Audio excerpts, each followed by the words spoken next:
So here's something that a lot of us forget. I forget it as well. I know you forget it, but any lick that you can run in one direction, you can also run in the other direction. So we were running down this pentatonic scale, pentatonic blues scale. I can also run this up the pentatonic blues scale. So any lick that I can learn backwards. And that lick sounds completely different, but it's just the lick that I originally played in reverse. And again, say I wanted to throw this major third into that walk as well. So that's a really neat thing to do. And as I'm practicing this, I notice something that sounds really neat. These two notes, as I'm walking this up, they clash. But I kind of like the way that clash works. So maybe, again, I'm just going to take part of this walking up lick to that where it clashes those two notes, kind of letting them ring together, and then going backwards, going back to the original lick and then hammering on. So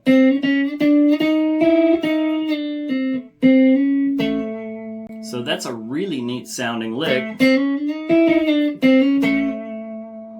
So I could even throw this 5th fret on the E string in with these, because I like the way that kind of clashes together just for a second. So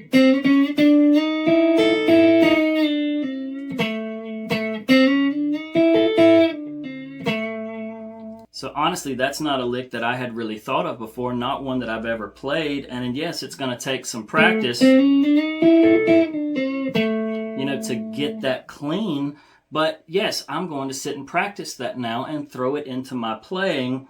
And really, I've just happy accident stumbled across it as I'm practicing this lick backwards. But I really like the way that sounds, and I think that would be a neat lick to, now throw into my playing. Another thing that I really want you to focus on as you're practicing these is listen for those repetitive licks, those licks that you could say play over and over again, like this.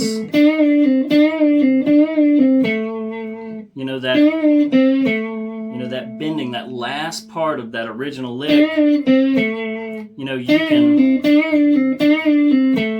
You can just put that on repeat, and that can kind of be its own lick. Or maybe that clashed note we ran across would be a really neat lick to put on repeat.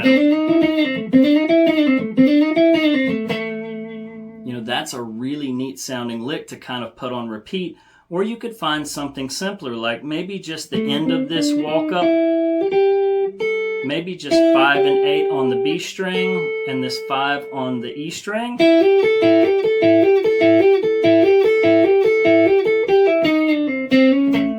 And then run that lick back down. But you can find these little repetitive licks inside of the original lick when you're practicing. Listen out for them and find these licks that you can kind of put on repeat, and these will give you new licks as well. So anytime that I practice, yes, I learn, the lick the way someone else played it, but then when I go to sit and practice it, I try to find as many variations on this one lick as I can.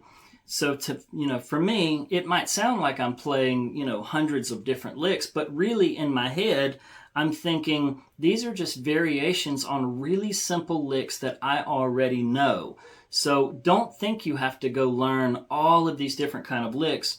Take the licks that you know, break them down, see if some bends or some double stops or some repetitive notes or running it in the opposite direction. See if this will create a lick that you like the sound of. So take these simple licks, experiment around, practice them in this way, and I promise you'll come up with an infinite number of licks and you'll be better instantly. I hope that this helps.